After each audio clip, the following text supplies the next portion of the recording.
Hello, everyone, and welcome back to the teach-in on race, racism, and anti-racism. I'm Michelle Lloyd Page, and I serve as Executive Associate to the President for Diversity and Inclusion here at Calvin University. This is day 2 of our teach-in, and first of all, I want to say I apologize for the confusion about where the discussions were going to happen afterwards. I was in the wrong room. That's because I have too many links to too many rooms and too many Zoom sessions that are going on.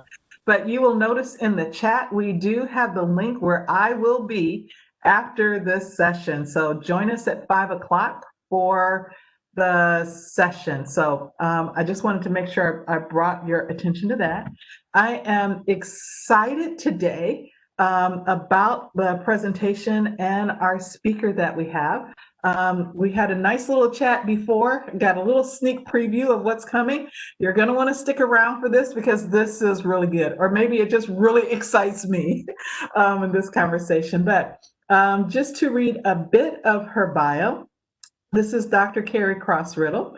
She is a professor in political science as well as the global development studies. She graduated from Harding University with degrees in political science and English.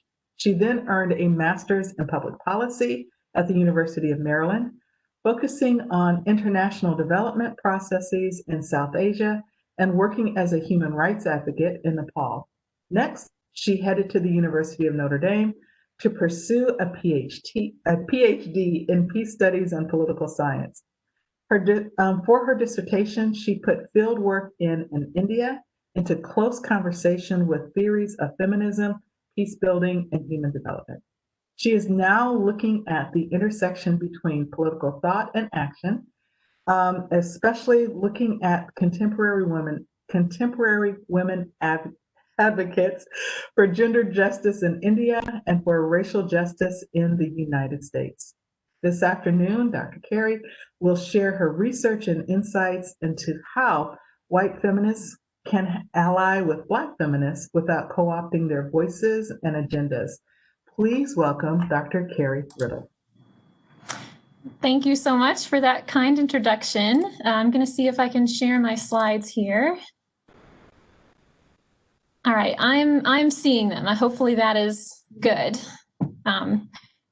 So thanks so much for coming today, for participating in anti-racism. I'm really honored to be participating in this teach-in. And I developed a strong interest in anti-racism in a little bit of a roundabout way. I came to it through feminism. So I confess I did not think or read or write about anti-racism nearly as much as I should have until I started to read Black feminist thought for my comprehensive exam in feminist theory at Notre Dame. So I started to come across scholars like Patricia Hill Collins, Bell Hooks, Kimberly Crenshaw, and their critiques of white feminism and white feminist tendencies to erase Black women's experiences. And I felt really convicted about the oversights of my own feminism when I started to read this work when I was a graduate student. And my research since then has focused on post-colonial, anti-racist, and anti-imperialist versions of feminism. And I'm trying to connect gendered oppression to other overlapping forms of oppression, such as racism and xenophobia. And I'm particularly interested in thinking about how white women who have so often participated in the oppression of Black men and women can try to make feminist organizing and feminist practice anti-racist and anti-imperialist. And my attempt to address this really difficult issue today comes from my study of Sojourner truth. This is a relatively recent topic for me. I started this research just this summer and presented a lot of this talk at a conference last month. I expect many of you have heard of Sojourner Truth. She and Harriet Tubman are probably the two most famous Black women of the 19th century in the United States, but you probably don't know too many details about her life, as I definitely did not before I began this research. I think we can really learn a lot from Sojourner Truth's life, first because she was just an extraordinary woman, but second, because she was a Black woman and a poor woman who very often entered into and participated in upper and middle class white spaces, whether those were abolitionist circles or women's rights circles in the 19th century. So from a close study of her interactions with white people, and especially with white feminists, I think we can glean some lessons of what not to do, and unfortunately, even more lessons of what not to do in terms of interracial collaboration. So I'll be talking today about 4 of Sojourner Truth's interactions with white feminists in 19th century America, including Harriet Beecher Stowe, Elizabeth Cady Stanton, and Susan B. Anthony, Frances Dana Gage, and Olive Gilbert. And those 4 sort of go in order of my assessment of those collaborations from worst to best. So when I get to Harriet Beecher Stowe, that's kind of what I consider to be the worst collaboration that we should definitely not be emulating. And then we get to Olive Gilbert, who I think is doing a much better job. So I'll be talking about those interactions. I'll be using post-colonial feminist Narayan's work to analyze Sojourner Truth's collaboration with these groups of feminists, and then we'll come away at the end with some generalizable lessons about what white feminists can do if they're trying to collaborate with Black feminists and people of color more broadly without perpetrating harms like stealing people's stories and trying to use other people's life experiences for their own agendas. So as far as the structure of my talk goes, we'll briefly go through some of Narayan's post-colonial thought first. Then I'll give you some background on Sojourner Truth's life, and we'll pretty quickly get into those 4 collaborations with white feminists. So as I mentioned, Narayan is a post-colonial feminist scholar. She was born and raised in India, but she has been teaching in the United States for the entirety of her academic career. So she has a lot of personal experience with cross-cultural engagement and with being a person of color in predominantly white spaces. And in her book, Dislocating Cultures, she talks about 3 roles that Western white people often force non-Western, non-white people into when they are entering majority white spaces. So even though Narayan is writing more about the Western, non-Western divide than racial divides, I think her work still offers a really useful lens for thinking about Sojourner Truth, because Truth was a Black woman entering primarily white spaces, and she was very much viewed as an other with the capital O that you typically see in post-colonial thought. So a lot of the dynamics that Narayan is describing in her work, I think also really hold true for Sojourner Truth, who's entering into white feminist spaces in 19th century America.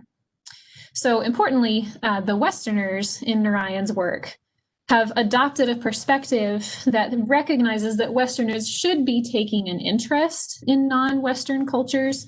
So there is some basis for welcoming and trying to understand people who are other. And I think that's a very good thing, right? But Narayan notes that this perspective can dehumanize or flatten or generally distort people from other cultures in various ways. So she lays out 3 roles that people from other cultures are generally pushed into when they're entering into majority white spaces. And in many cases, Westerners have no idea that they are doing this to non-Western people, and even though they have good intentions. And I think that's really important for us to hear, because I think a lot of us at Calvin have really good intentions about cross-cultural interactions and multicultural learning, but we still might be accidentally dehumanizing people who don't look like the majority on campus, or people who come from backgrounds other than the white Western Michigan norm, even when we have really good intentions. So I'll talk briefly about these 3 roles. First, the emissary. The white Westerners charge the emissary with delivering good news about the cultural riches of their homeland. So these Westerners are cognizant of the ways in which the cultural mainstream has historically minimized and erased non-mainstream achievements. And so they want to learn about all of the good things from other cultures that they have been ignoring.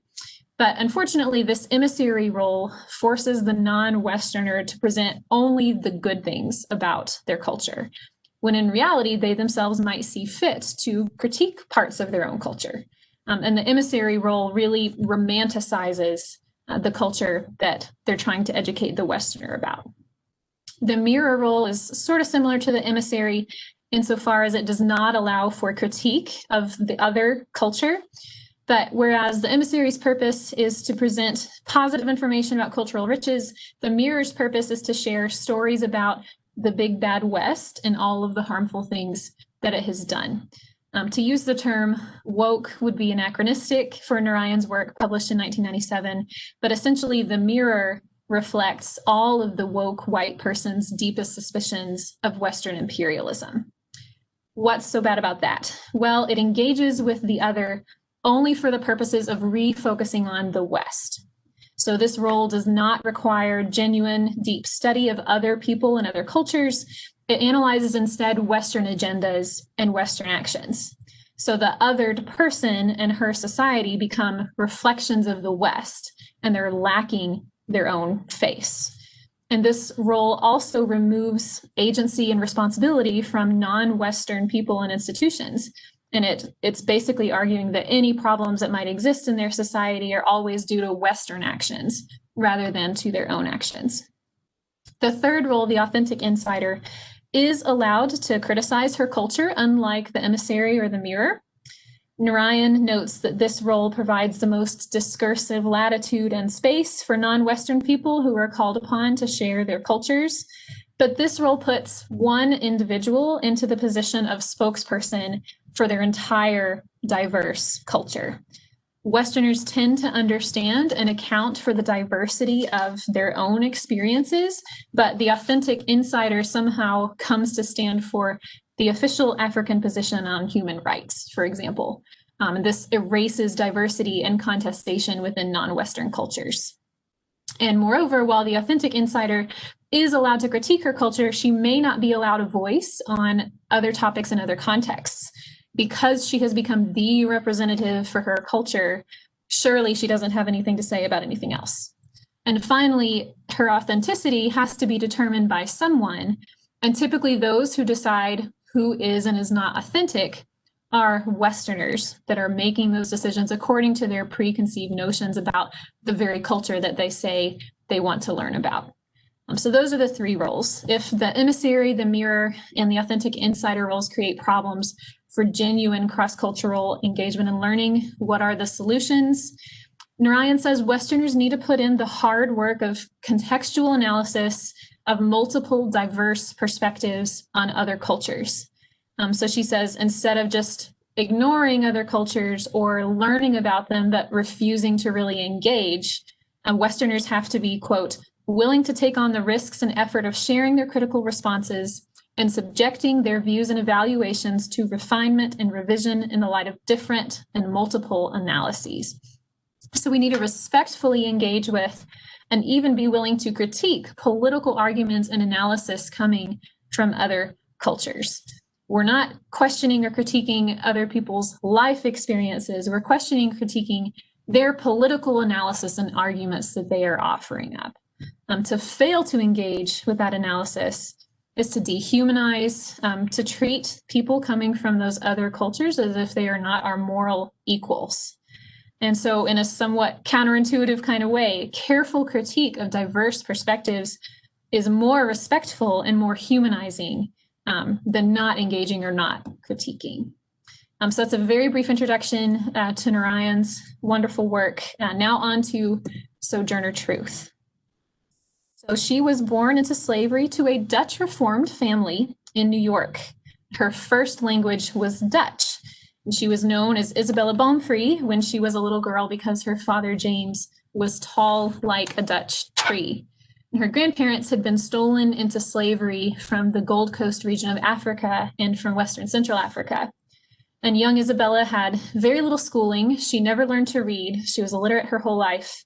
But her mother, who was known as Mama Bet, told her a lot of stories about God when she was a little girl, and she grew up fairly religious.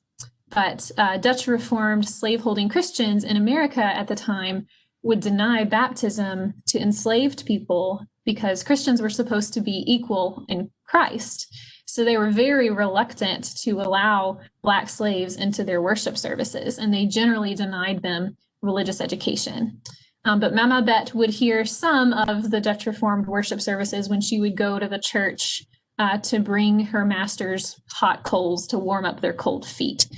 So she ended up sort of combining a little bit of Dutch Reformed Christianity with some indigenous African religious practices that she had learned from her parents.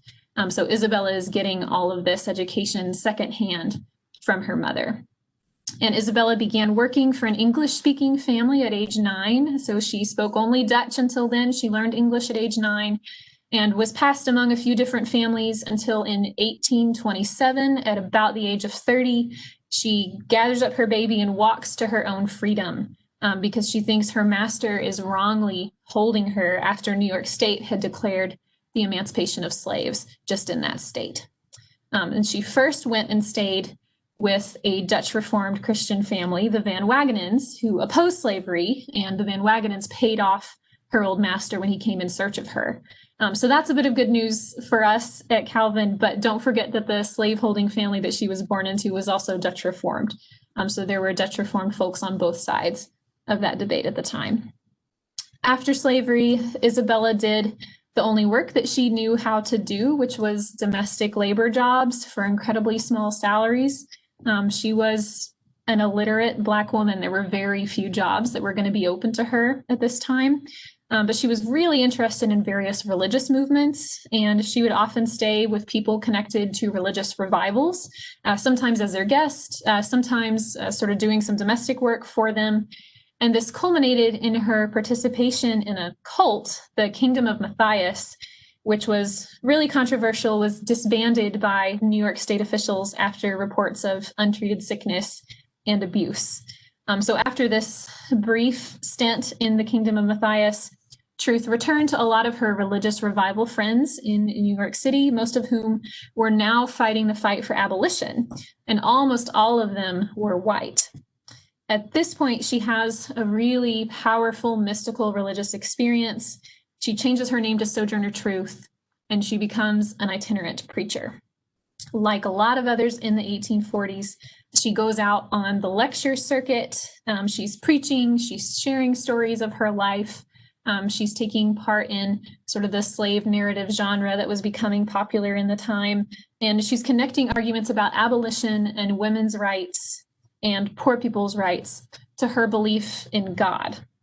And as she joins in these social reform circles, she comes to befriend a lot of famous 19th century figures, from some of the white feminists that we're about to talk about to Frederick Douglass, and she even meets Abraham Lincoln at one point. And she ended her days in a little house in Battle Creek, Michigan, nearby. And her house and a museum are still there today if you want to go and see it sometime. So that is not nearly enough background information on this remarkable woman, but I'll go ahead and move now to talk about some of her collaborations with white feminists, and you will learn some more about her life along the way. So collaboration 1, Harriet Beecher Stowe. You've probably heard of her. She published Uncle Tom's Cabin, a hugely important novel of the 19th century, and she became a global celebrity after the publication of Uncle Tom's Cabin. Stowe was really well known in abolition circles and reform circles, and Sojourner Truth sort of knew her through some other friends, and she asked if Harriet Beecher Stowe could write a little blurb on the back of her slave narrative book, which she was trying to sell to make money to live on. And she hoped that Harriet Beecher Stowe's endorsement would help push the sales of her narrative. But Stowe and Truth did not know each other very well, and they did not collaborate on the piece that Stowe published about Sojourner Truth in 1863 in the Atlantic Monthly magazine. Instead, Stowe published a highly fictionalized account of a real visit that Sojourner Truth had made to her house in Andover, Massachusetts in 1853, 10 years before Harriet Beecher Stowe wrote this article. And she reportedly wrote the piece because she needed the money to support what had become a rather lavish lifestyle, and it was fashionable at the time to write about ex-slaves. So she thought back to when she had encountered Sojourner Truth and wrote a piece about it. So in this encounter, as reported by Stowe, she and her family really appear as people of culture who see Sojourner Truth primarily as a source of entertainment. Truth's biographer, Nell Irvin Painter, claims, quote, Stowe makes Truth into a sort of quaint and innocent exotic. Another of Truth's biographers, Margaret Washington, concurs. She labels Stowe's account as a distorted appropriation and presents Truth as, quote, an oddity speaking in a droll, thick, almost incomprehensible dialect, uttering queer homilies and phrases and expressing herself with gullibility and foolish reciprocity, end quote. I have just a few brief excerpts from Stowe's article to share with you, and I think they really justify Painter and Washington's condemnation of Harriet Beecher Stowe's really offensive and Orientalist portrayal of Sojourner Truth. So first, she's describing her initial impression of Truth's appearance and demeanor. So Stowe writes, she was evidently a full-blooded African. She gave the impression of a physical development which in early youth must have been as fine a specimen of the torrid zone as Cumberworth's celebrated statuette of the Negro woman at the fountain.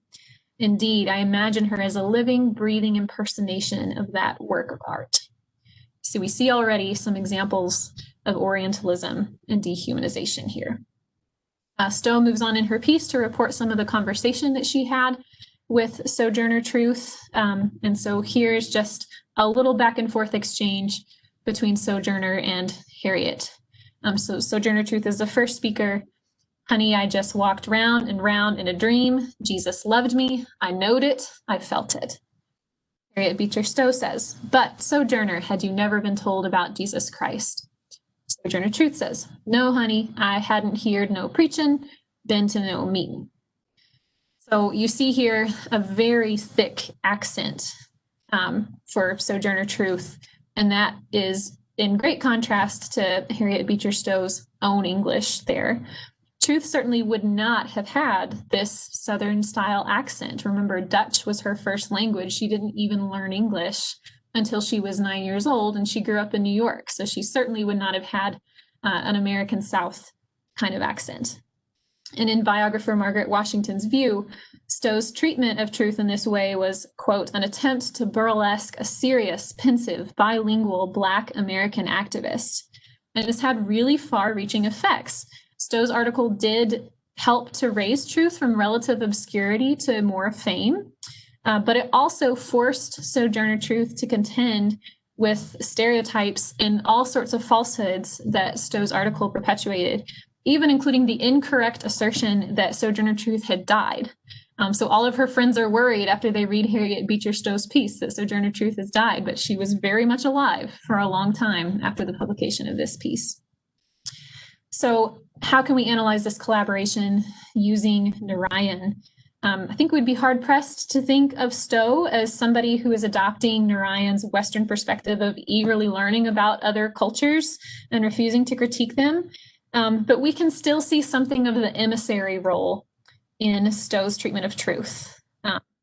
So Stowe's portrayal of Truth certainly strikes contemporary readers as incredibly offensive and Orientalist, with all of its references to this dark, strange woman, torrid zones, symbols of Africanness. But aspects of her piece do show real admiration of Truth and interest in her life story.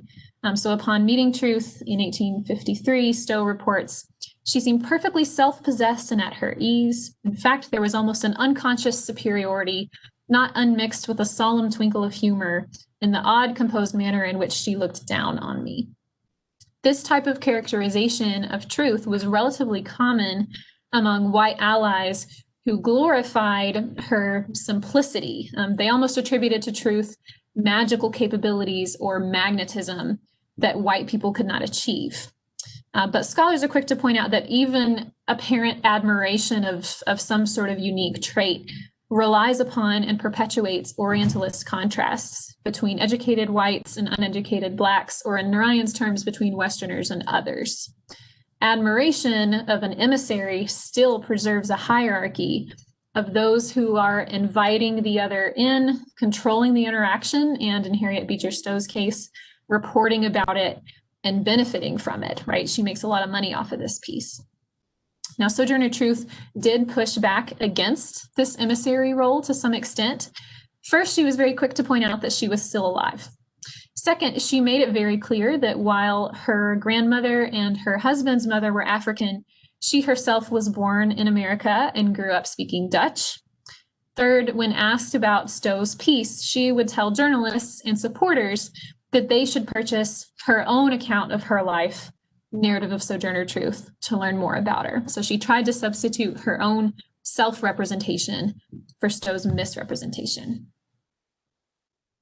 Collaboration number 2, Elizabeth Cady Stanton and Susan B. Anthony. So as we saw with Stowe, Elizabeth Cady Stanton and Susan B. Anthony basically use Sojourner Truth for their own ends. But in the process, they do amplify her voice and her story, and this creates a really mixed legacy for their collaboration. So their fame lends additional fame to Truth, but at what cost?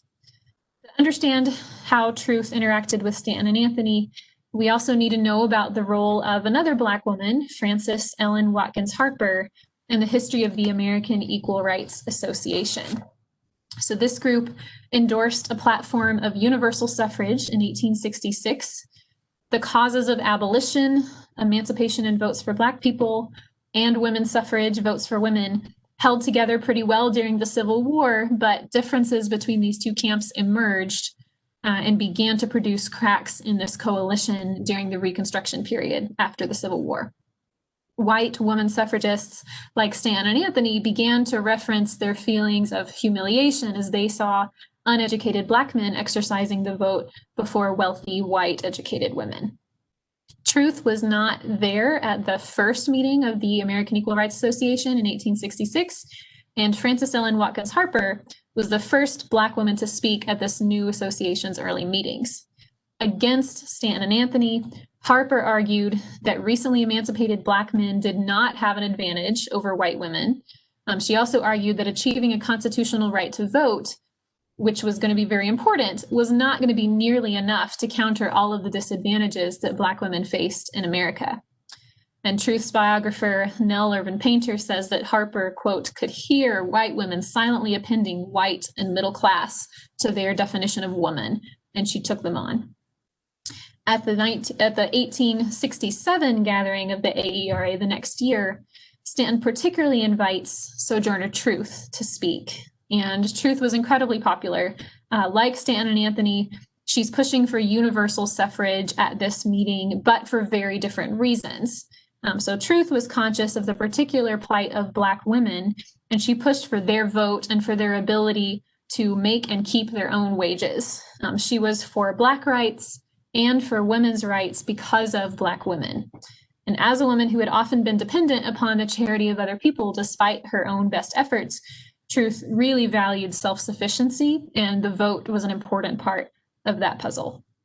Stanton and Anthony, by contrast, were for universal suffrage at the 1867 meeting because they feared that if their coalition broke up, Black men would get the vote while white women would be left behind.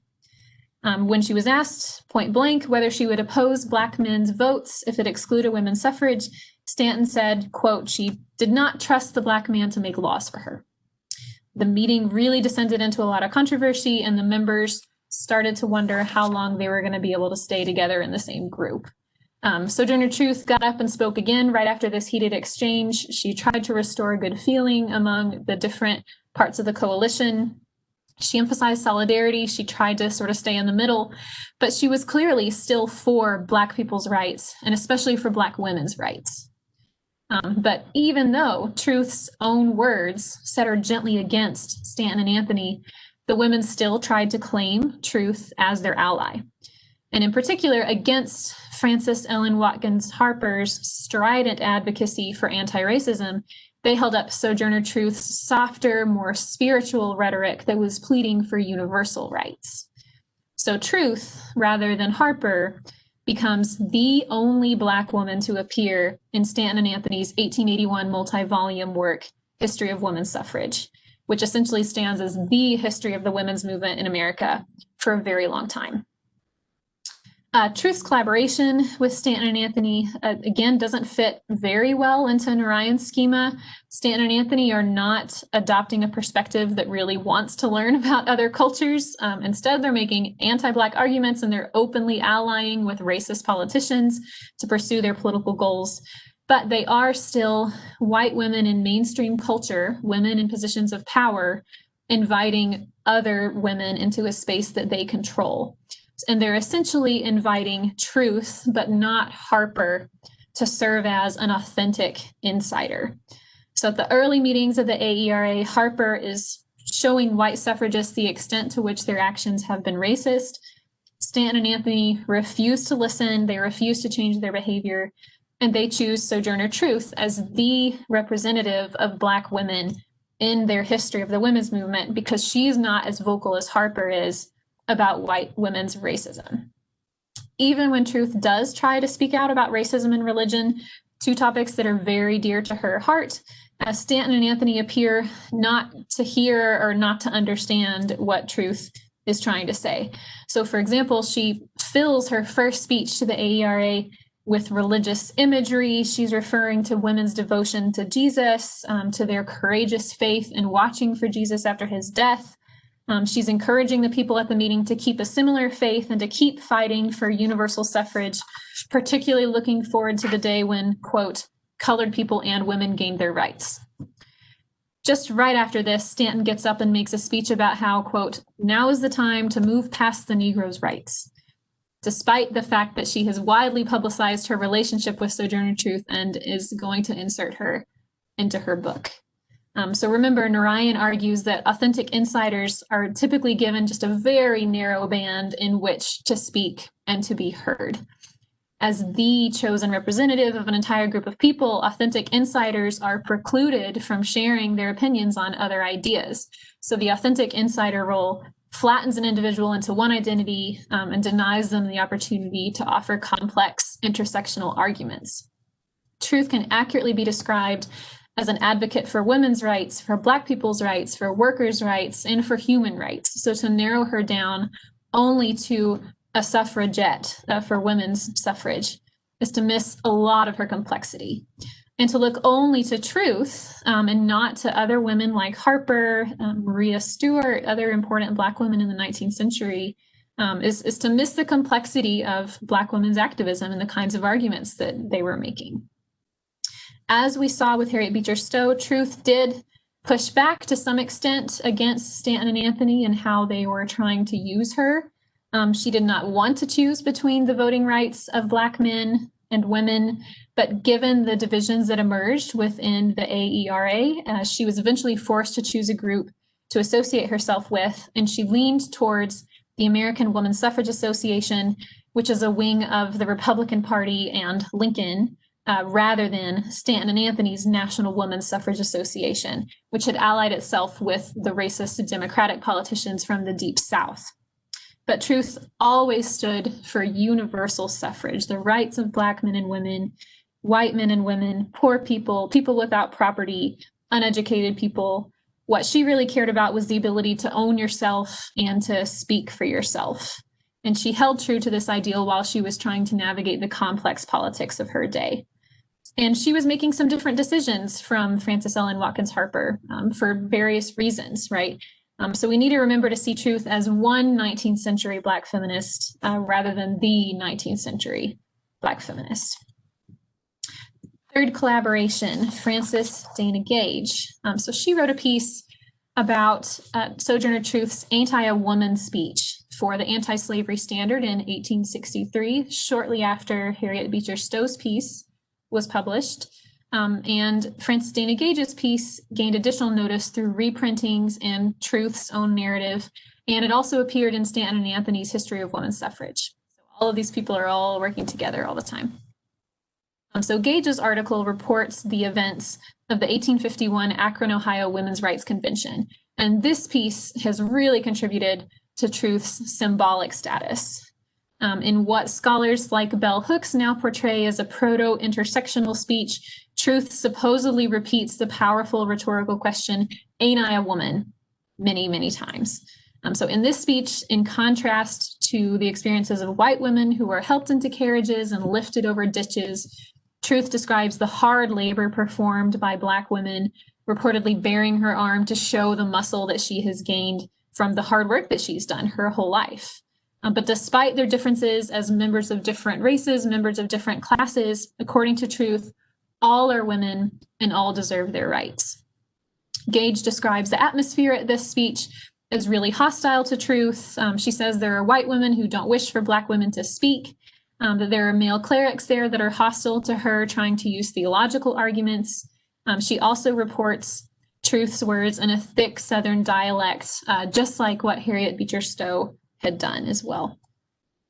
given that Ohio actually had some abolitionist sympathies and that Truth would not have spoken in dialect, a lot of scholars question the veracity of Gage's report of this speech.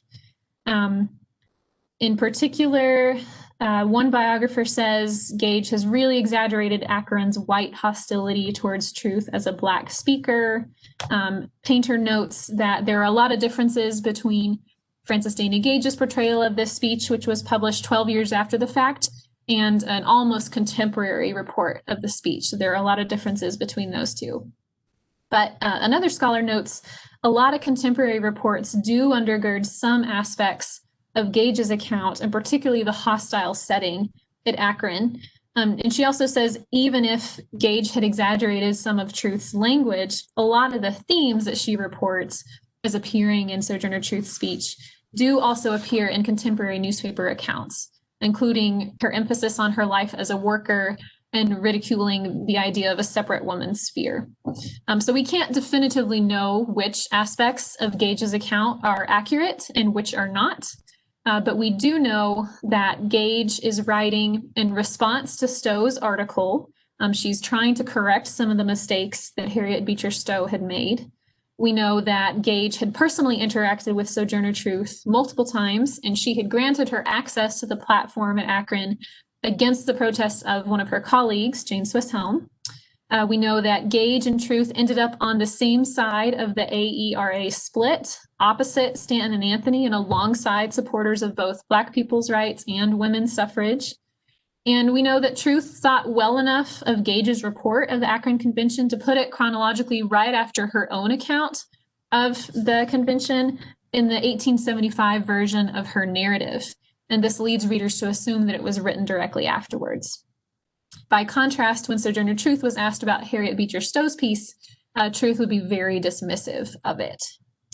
Biographer Nell Irvin Painter also says Frances Dana Gage's version of Truth was much more intersectional and, in essence, truer to the real Sojourner Truth, even if parts of her language and the setting were exaggerated. So Gage is representing a Truth who is in support of workers, in support of Black people, in support of women. This is more complex and more accurate than the narrow version of Truth that Stanton and Anthony were trying to use as an authentic insider. So how do we interpret this complicated collaboration between Truth and Gage? I find Gage's treatment of Truth to be a lot more complex and a lot more respectful than what we saw with Harriet Beecher Stowe and Stanton and Anthony. In part, Gage is much more respectful of Sojourner Truth, but she is still treating her as a symbol, and particularly as a symbol of slavery. And in part, Gage is trying to rescue Truth from white women themselves, from feminists like Stanton and Anthony, who have attempted to make Truth into a suffragette only, and from Stowe, who presents her merely as an amusing curiosity.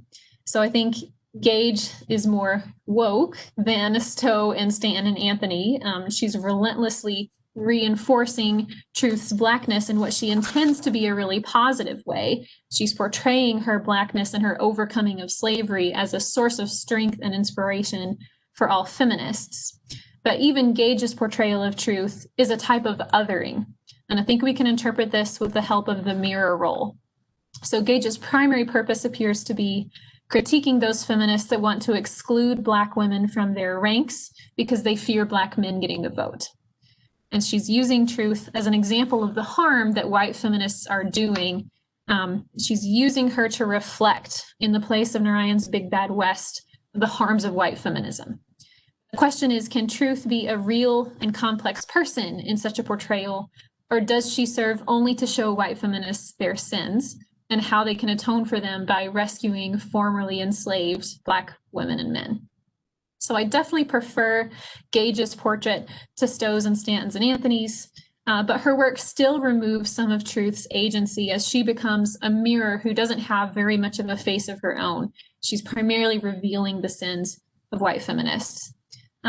Even though Truth does not appear to have directly pushed back against Gage's portrayal of her, as she did with Stowe, we should consider questioning this portrayal at least by reading Truth in context alongside other Black women rather than allowing her to exist as the timeless symbol that she almost seems to become, if all you know about her is the "ain't I a woman" speech. All right, last collaboration. We are almost done. Olive Gilbert. So out of all of the white collaborators covered here, Olive Gilbert has by far the closest working relationship with Truth, helping her to put together the 1851 narrative of Sojourner Truth, which spreads the word about Truth's story and importantly provides some independent income for a relatively impoverished woman. Remember, Truth was illiterate and she could not have put this book together on her own. So she comes to know Gilbert through the Northampton Association in Massachusetts, where she had lived from mid-1843 until the association dissolved in 1846. And the two women definitely had their differences, but Gilbert clearly had real affection and respect for Truth. She wrote a letter to her about 20 years after the publication of the 1850 narrative, and it conveyed her real pleasure at seeing news of Truth in the newspapers as she makes her mark on the world. Gilbert expresses some astonishment at the effect of their collaboration, writing, quote, "I did not think you were laying the foundation of such an almost worldwide reputation when I wrote that little book for you. But I rejoice and am proud that you can make your power felt with so little book education." So note that Gilbert is giving herself relatively little credit here in the establishment of Truth's worldwide reputation. Instead, she chalks it up to Truth's own power. Gilbert does undeniably insert her voice into Truth's narrative. However, at times, even critiquing or trying to explain away some of the more questionable decisions that Truth has made, including something like joining a cult at the Kingdom of Matthias. This could be interpreted as Gilbert trying to misrepresent an illiterate woman who will not be able to check her work.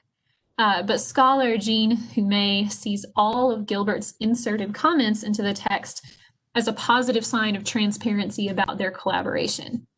And she thinks Gilbert is a really reliable oral historian precisely because she leaves such clear evidence of her own views within the text. She also notes Gilbert presents Truth's words without the Southern dialect that was in so many other reports of Truth. That tactic had been adopted by both Stowe and Gage, remember. So Gilbert's linguistic portrait of Sojourner Truth comes across as much more dignified. So Gilbert alone might navigate collaboration with Sojourner Truth without flattening her into one of Narayan's three roles. At times, she's definitely uncomfortable with something that Truth wants to say in her narrative, but rather than excluding what makes her feel uncomfortable, Gilbert includes it, but then adds her own commentary. And this aligns with Narayan's positive advice for cross-cultural collaboration. It's critical engagement with the substance of what is being said. Humay finds evidence of Truth's agency in the collaborative partnership all over the narrative as well. She notes, quote, "Although Truth had begun somewhat docilely in the interview sessions, she soon began to resist strongly what she perceived as Gilbert's pressure to tell a canned anti-slavery story." So she sort of goes off script in terms of the traditional genre of slave narratives. She protects people that she wants to protect, including one of her old masters that she was really very fond of. And she told about her entire life, including her mystical religious experiences and all the things that she had done after she gained freedom. And Gilbert faithfully records and comments on all of it, even though a lot of those topics would have been different from the usual genre. So following Narayan's argument that people from the white Western mainstream really need to treat others as moral equals, Gilbert takes Truth very seriously, despite their differences in race and education, and she really respectfully engages with her ideas. So what can we learn from all of these collaborations? All of these white feminist collaborators were in positions of relative power over Sojourner Truth. Stowe, Stanton, and Anthony in particular used their power for their own ends. Stowe to make some money, Stanton and Anthony to further their political agenda by claiming Truth as a supporter. Gage may have done the same, particularly as she was a literary competitor of Harriet Beecher Stowe's, but as I noted, her portrayal of Truth was at least much more complex and much closer to what Truth herself would have described when talking about her work as an activist. And whereas Stowe's article about Truth perpetuated really harmful racist stereotypes, Gage's Truth is a strident advocate of the rights of multiple overlapping groups of people. So at least Gage's work furthers the message that Truth herself wants to spread, even if Gage does treat her as something of a symbol. Olive Gilbert alone has a really close working relationship with Truth, which importantly began at Sojourner Truth's request. She had power over Truth's narrative because of her literacy, but scholars say she's a pretty reliable oral historian, and Truth herself appears to have had no problem working effectively with her. So sort of that sum up of all of those different collaborations suggests these 4 recommendations. So if white feminists are trying to amplify rather than co-opt or mute non-white feminist voices, first, they should forge close working relationships with feminists of other races and ethnicities, use others' stories for feminist causes only in ways that faithfully represent what those feminists want, even if you disagree with them.